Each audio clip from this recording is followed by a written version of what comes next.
Buenos días, gracias por la invitación.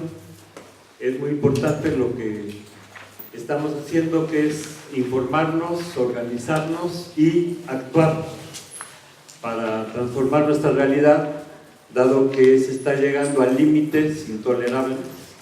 Se está construyendo, es un fenómeno mundial, pero que aquí en México se ve muy claramente el poder de las corporaciones y la imposición del derecho corporativo, todo lo que le conviene a las corporaciones en contra de los pueblos y de las naciones. De hecho, el pacto por México, que yo le llamo pacto anti-México, en todas sus facetas lo que busca es favorecer a las grandes corporaciones nacionales y extranjeras en detrimento de los derechos y el bienestar del pueblo de México. En lo que respecta a la reforma energética, bueno, hay que decir varias cosas. En primer lugar, bueno, se le debería llamar una contrarreforma, porque es un proyecto absolutamente regresivo que nos lleva más de 100 años hacia atrás, a la época de Porfirio Díaz, donde las compañías petroleras hacían y deshacían aquí en México. En la cuestión de los energéticos hay que tener claro que para que un país sea independiente es indispensable que tenga el control de sus energéticos, dado que para una economía el motor son los energéticos. Imagínense por un minuto qué pasaría si nos quedamos sin luz, gas, diésel y petróleo. Bueno, toda la economía se paraliza. Entonces, el control de los energéticos lo tiene que tener la nación si queremos ser independientes. O sea, uno no anda por ahí repartiendo las llaves de su casa o las llaves de tu coche, pues porque te roban. Hay ciertos sectores como el energético, que tienen necesariamente que ser propiedad exclusiva de la nación.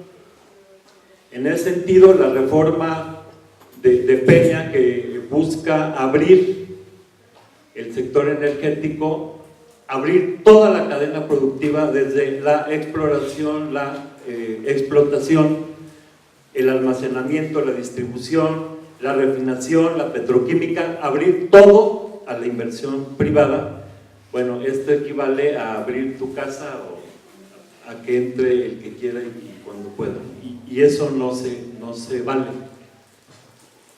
Dicen que no es privatización porque el 80% de los mexicanos estamos en contra de la privatización, pero es absurdo porque lo que van a hacer es abrir al capital privado todos y cada uno de los diferentes procesos productivos. Es como si dijeran, no me caso el sábado, pero los invito a mi boda en tal iglesia, el banquete es en tal lugar y me voy el domingo a Acapulco en luna de miel, pero no me caso. Es absolutamente absurdo y mentiroso esto de decir que no es privatizador.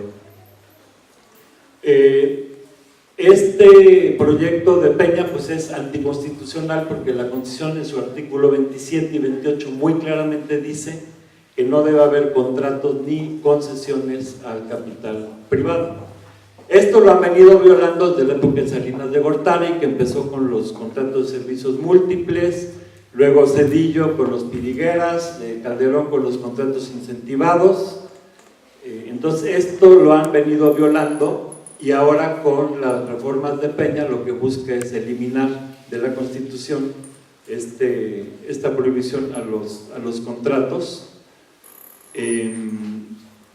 Desde la época de Fox y de Calderón se han dado múltiples contratos a compañías. Nada más en el gobierno de Fox se dieron más de 1.200 millones de dólares en contratos a la Halliburton, y en el gobierno de Calderón pues se dieron contratos a compañías españolas, francesas, inglesas, gringas. Ahora Peña lo que quiere pues es legalizar, entre comillas, este robo, así como hicieron con la reforma laboral, ¿no? O sea, prácticas que ya llevaban 30 años, pues nada más las legalizaron. Entonces, bueno, esta reforma energética es anticonstitucional, es ilegal, atenta en contra de la soberanía nacional y, hablando en pocas palabras, es una traición a la patria. En el aspecto económico dicen que hay que privatizar Pemex porque no es eficiente. Esta es una gran mentira. Pemex es una de las petroleras más eficientes del mundo, incluso comparadas con grandes petroleras privadas como la Exxon, la Chevron, etc. No tengo tiempo, pero es un hecho que está demostrado que Pemex es de las petroleras más eficientes. Pemex es la empresa que más gana en México. El año pasado ganó 905 mil millones de pesos. Entonces, eso que dicen que no hay dinero, pues es otra gran mentira. Si juntamos a las 5 empresas que más ganan después de Pemex, si juntamos a Walmart, a la Coca-Cola, a la Bimbo, en fin, a las 5 empresas que siguen a Pemex, no llegan a ganar lo que ganó tan solo Pemex. Entonces, Pemex sí tiene dinero, lo que pasa es que todos se lo quitan en impuestos. Más del 70% de los ingresos de Pemex los paga en impuestos. Nada más para que comparemos, Walmart pagó el 2.6% y Pemex más del 70%. Es una gran mentira entonces esta cuestión de que no hay dinero. Dicen que no hay dinero, pero el año pasado el gobierno Calderón, con aprobación del Congreso, le regaló al Fondo Monetario Internacional, que es que para ayudar a rescatar Europa, en abril del año pasado, 14,000 millones de dólares, y al Banco Interamericano de Desarrollo 4,400 millones de dólares, y dicen que no hay dinero. Luego en junio le dio otros 10,000 millones de dólares al Fondo Monetario Internacional. Dicen que no hay dinero, pero al Fobaproa y PAP le han dado más de 1 millón de pesos, 60,000 millones cada año.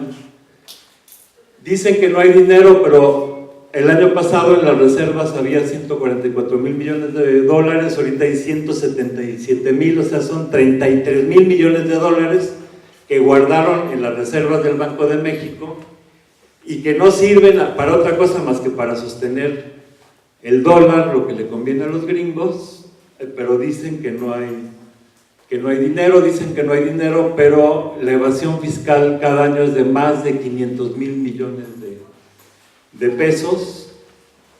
Dicen que no hay dinero, pero en CETES tienen 2 billones de pesos, que es lo que maneja el gobierno. En fin, esto de que no hay dinero es una gran mentira, empezando porque, como dije, Pemex gana más de 80,000 millones de dólares cada año. Entonces, sobra el dinero. El problema es quién se lo lleva. Dicen que no hay capacidad y que entonces Pemex necesita capital extranjero por la tecnología. En primer lugar, bueno, esto es absolutamente absurdo. Es como si se rompen las llaves de nuestra casa, entonces llamamos a un cerrajero: hoy no puedo entrar a mi casa, y aquí tengo todas mis pertenencias, sácame una llave, y el cerrajero dice: sí, cómo no, yo te abro tu casa, nada más que me vas a dar la mitad de todas tus propiedades. Pues lo mandas a la chingada, ¿no? Buscas un cerrajero que te dé la llave y punto. La tecnología se puede comprar, si no hay tecnología, cómprala, pero no hagas lo que está proponiendo Peña Nieto, que es utilidades compartidas. Eso no se vale. Pero es falso que México no tenga la capacidad para desarrollar la industria petrolera. Hay que empezar por recordar que México ha sido una potencia petrolera. Hace 100 años México era la segunda petrolera mundial, el segundo productor de petróleo mundial. Aquí en México estamos explotando petróleo desde 1883 y ya en el Ébano, San Luis Potosí, desde 1901. Los grandes descubrimientos de petróleo, aunque en aquella época Porfirio Díaz eran compañías extranjeras, los descubrimientos los hicieron mexicanos, concretamente el ingeniero Ezequiel Ordóñez y una cuadrilla de trabajadores mexicanos descubrieron los grandes yacimientos. Uno de los más grandes, en su momento el más grande del mundo, se llamó Cerro Azul, lo descubrieron mexicanos, no extranjeros. Estamos refinando el petróleo, en 1887 ya se refinaba petróleo en 5 ciudades de México. Entonces tenemos una tradición de más de 100 años como petroleros y tenemos trabajadores petroleros muy competentes. Y esto se demostró cuando la expropiación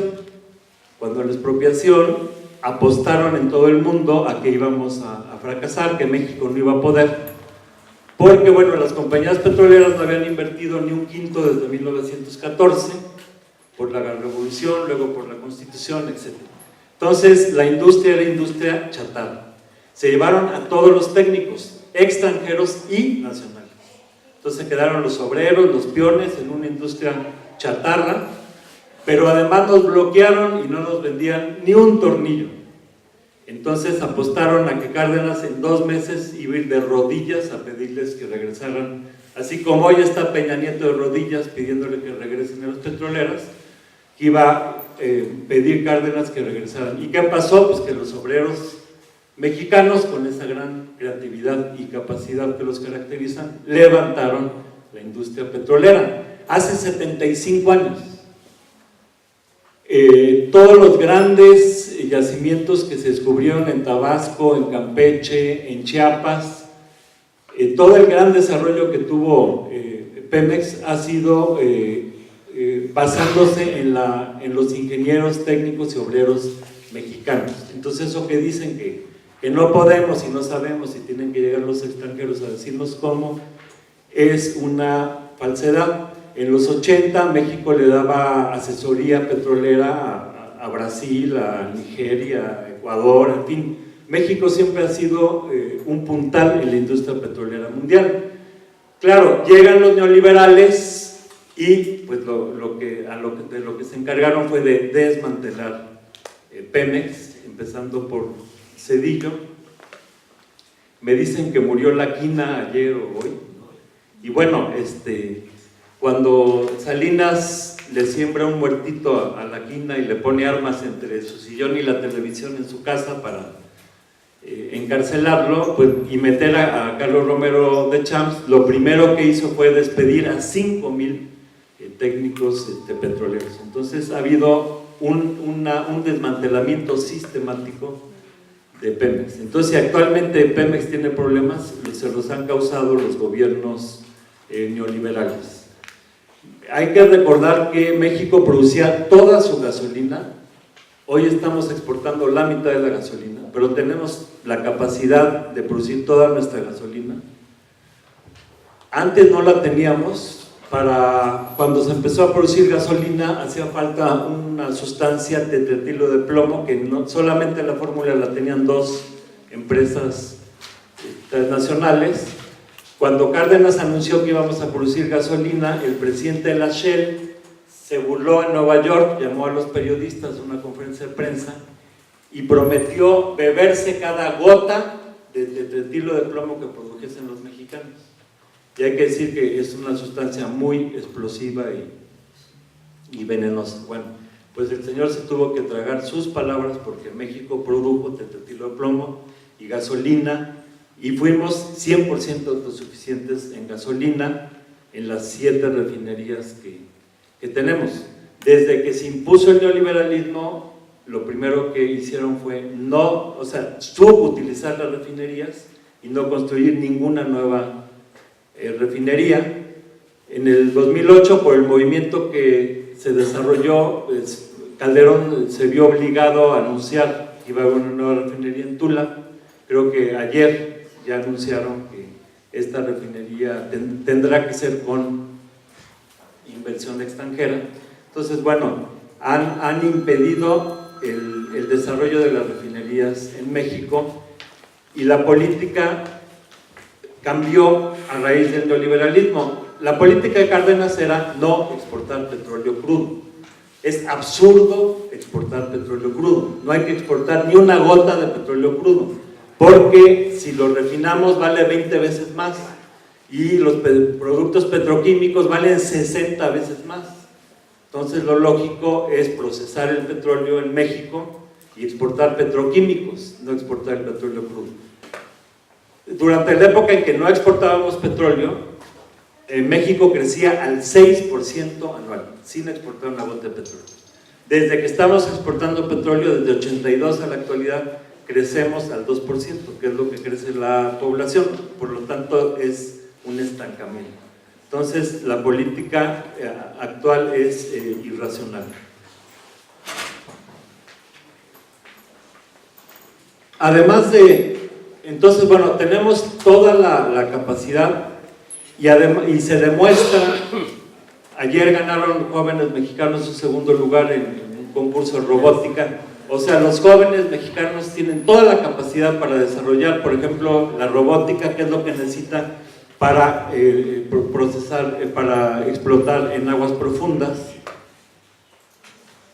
El Instituto Mexicano del Petróleo ya estaba haciendo experimentos en los 90s en aguas profundas, a 200, 400, hasta 1500 metros. En fin, sí tenemos la capacidad. Es falso eso de que tengan que venir los extranjeros a decirnos cómo. Además de que tenemos dinero y tenemos capacidad, políticamente es un suicidio meter a las compañías extranjeras. Ya las conocemos. Cuando Cárdenas les metió un impuesto de 3 centavos por barril de petróleo en julio de 1912, las compañías extranjeras hicieron un complot con Henry Lane Wilson para derrocar y asesinar al presidente Madero. Cuando Carranza mete un impuesto en febrero de 18, las compañías petroleras pagan guardias blancas, le pagan al general Manuel Peláez en Tamaulipas y Veracruz para hacer un feudo ahí en esa región, y promueven también el derrocamiento y asesinato de Carranza. No es solamente un asunto económico, es un asunto político, es un asunto de seguridad nacional, es un asunto de soberanía. Entonces es imprescindible la defensa de los energéticos. Y desde luego que toda la campaña que están realizando en televisión y demás, pues es una campaña absolutamente falsa y mentirosa. ¿Por qué están subiendo los impuestos? ¿Por qué están queriendo cobrarles a los padres de familia en las escuelas? Pues precisamente porque 40 centavos de cada peso salen de Pemex y 15 centavos salen de la Comisión Federal de Electricidad. Todos los energéticos son lo que más le dan al presupuesto. Al privatizar los energéticos, pues necesitan obtener impuestos de otro lado. ¿Y de dónde es? Pues de los bolsillos del pueblo de México. Por eso están tan ligadas la reforma fiscal y la reforma energética. Ya en la reforma fiscal, el plan que tenían era de meter el IVA, medicinas y alimentos, y subir el IVA 22%. La movilización, concretamente el 8 de septiembre, con todos los movimientos que había de los maestros, de Morena, etcétera, frenó este plan que tenían de meter IVA, alimentos y medicinas. Hoy por hoy también la movilización puede frenar esta reforma energética.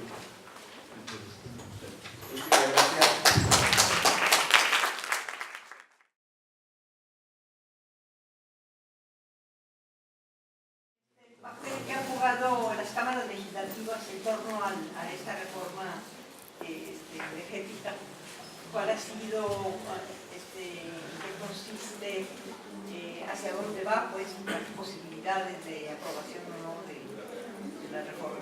Gracias. ¿Otra pregunta por allá, por favor? Quiero saber su opinión sobre la desobediencia civil. Gracias. ¿Alguna otra pregunta para esta ronda? Por favor. ¿De qué manera podemos explicarle a la sociedad en palabras sencillas cómo va a golpear esta reforma energética y las 3 reformas que estamos platicando hoy en México, o sea, en la sociedad mexicana, en el pueblo mexicano? Muy bien. Listo. Sí, bueno,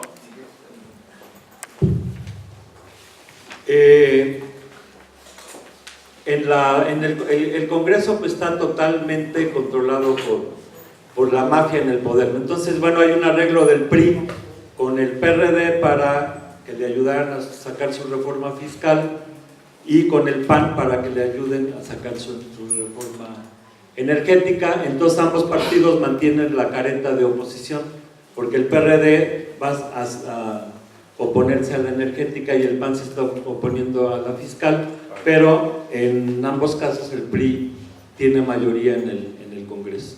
Entonces, a nivel de las cámaras legislativas, el sistema actual pues permite que un pequeño grupo imponga sus decisiones a través de un sistema de partidos que no representa la voluntad popular, y en este caso la reforma energética pues va a hacer falta la movilización. Se están planteando hacer cercos en el Senado y posteriormente en la Cámara de Diputados y en los congresos estatales como parte de la movilización, y pues solamente la presión en la calle puede cambiar las cosas.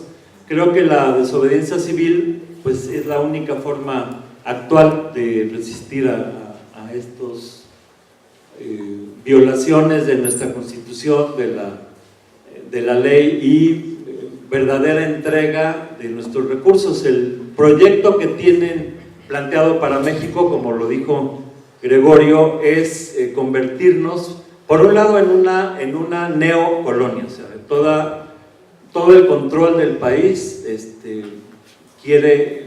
desde hace años ya está prácticamente en manos de Washington, pero quieren realmente convertir a México en un país neocolonial, por un lado, y por otro lado, convertir a la población en esclavos modernos. Claro, ya no usamos guaraches, ya tenemos tenis, ya no nos pegan de latigazos, hoy nos dan una tarjetita de plástico, pero el fondo es el mismo. Nos endeudamos y trabajamos todo el día para pagar las deudas, así como antes el peón trabajaba día y noche para pagarle al hacendado. Entonces el proyecto, que es el proyecto de las grandes corporaciones, es un proyecto en el cual se cancelan nuestros derechos y se cancela el futuro de las generaciones venideras. Por eso la lucha que estamos dando actualmente pues es de vida o muerte, es una lucha que tenemos que dar y que tenemos que ganar.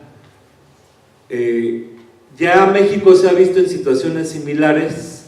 Antes de la independencia, si analizamos lo que fueron las reformas borbónicas, si analizamos lo que fue todo el régimen de Santana antes de la reforma, cuando le metió impuestos a las ventanas de las casas, las ruedas de las carretas y a los perros que tenían las familias, o si analizamos el porfirismo, en el fondo son medidas muy similares a las que están tomando ahorita.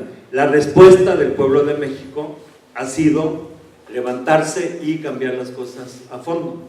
El pueblo de México sufrió un genocidio terrible, murieron, cuando llegaron los invasores españoles había como de 25 a 30 millones de habitantes, en 1650 quedaba 1.200.000.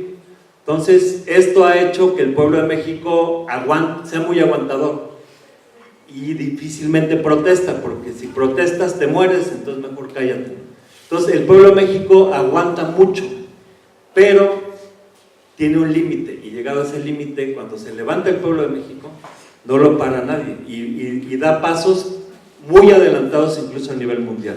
Entonces estamos en esa situación. Ahorita mucha gente se desespera porque el pueblo aguanta y aguanta y aguanta, pero yo estoy seguro que también en el siglo XXI el pueblo de México va a poner las cosas en su lugar y va a luchar por sus derechos y por su soberanía.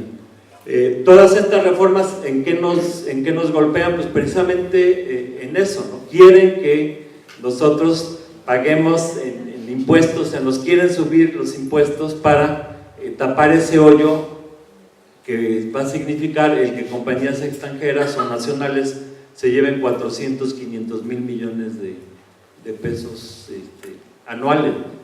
Y esto pues va a afectar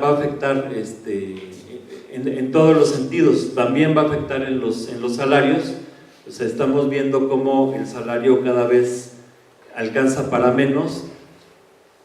Comparado con el salario que teníamos antes de que entró en acción el Fondo Monetario Internacional en 1976, estamos ganando la quinta parte. O sea, hoy ganamos la quinta parte de lo que ganábamos en 76. Con estas reformas, pues quieren que ganemos la octava parte, o sea, nos quieren como esclavos muertos de hambre. Gregorio hablaba de cómo el 60% de la población puede ser excluida. Bueno, este es un mecanismo para que los pocos que sí tienen trabajo, pues acepten un trabajo en cualquier condición. Entonces nos quieren de esclavos y en el siglo XXI no aceptamos la esclavitud. Ya Hidalgo y Morelos abolieron la esclavitud, ahora nosotros no vamos a aceptar estos planes de las grandes corporaciones contra México y de un gobierno que está totalmente entregado a estas corporaciones extranjeras, así como lo estuvo Santana y como lo estuvo otros gobiernos entreguistas. ¿Tú qué le recomendarías a la ciudadanía organizada y no organizada para que pudiéramos desde lo local incidir en las decisiones del gobierno local, ya sea delegacional, municipal, estatal?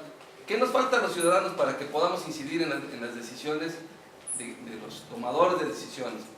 O sea, ¿qué necesitamos? ¿Qué nos falta hacer? Porque nos estamos quedando cortos la ciudadanía organizada. ¿Qué nos falta?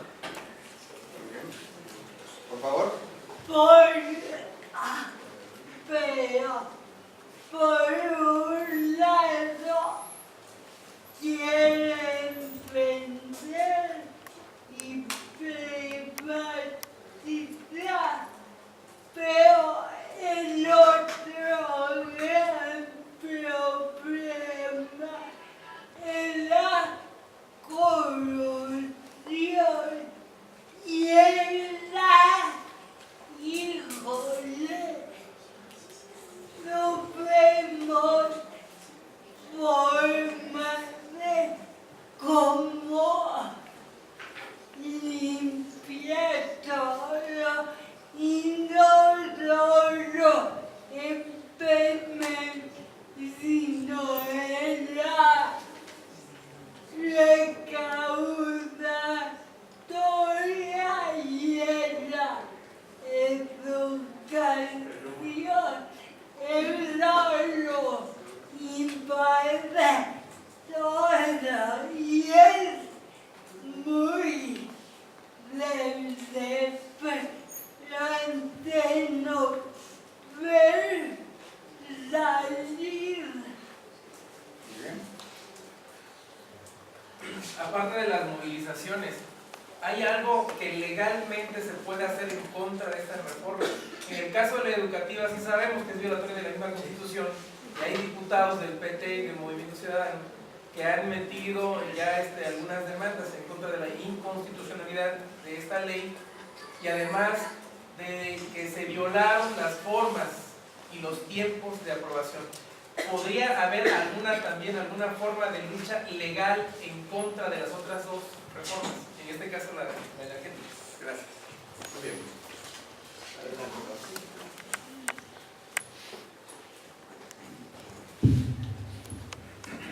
Sí, bueno, la ciudadanía lo que puede hacer pues es organizarse, movilizarse, informar y tomar acciones. El grado de desinformación es impresionante, entonces sí es necesario que nos demos a la tarea de informar, pero ir casa por casa platicando con la gente. Tenemos que hacer mucho trabajo en el terreno, mucho trabajo con la gente.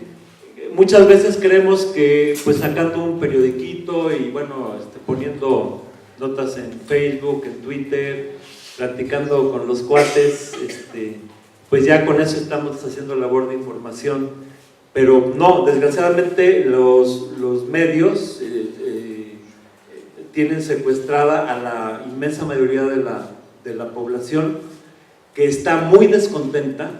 Si ustedes hacen visitas casa por casa, en cualquier lugar, van a encontrar que todo el mundo está en contra del gobierno.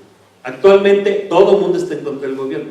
Claro, hay diferentes matices, diferentes opiniones. Entonces realmente la gente sí está en un ánimo de que esto cambie, pero si no hacemos esta labor directa con la población para hacerle ver las mentiras, proponer salidas y sobre todo acciones, pues no se va, o sea, van a mantener el control que tienen. Actualmente ya somos, yo calculo que 3, 4 millones de mexicanos conscientes. Si esos 3 o 4 millones trabajamos con los 112 que faltan, pues sí se puede lograr un cambio, pero sí tenemos que salir de nuestra burbuja.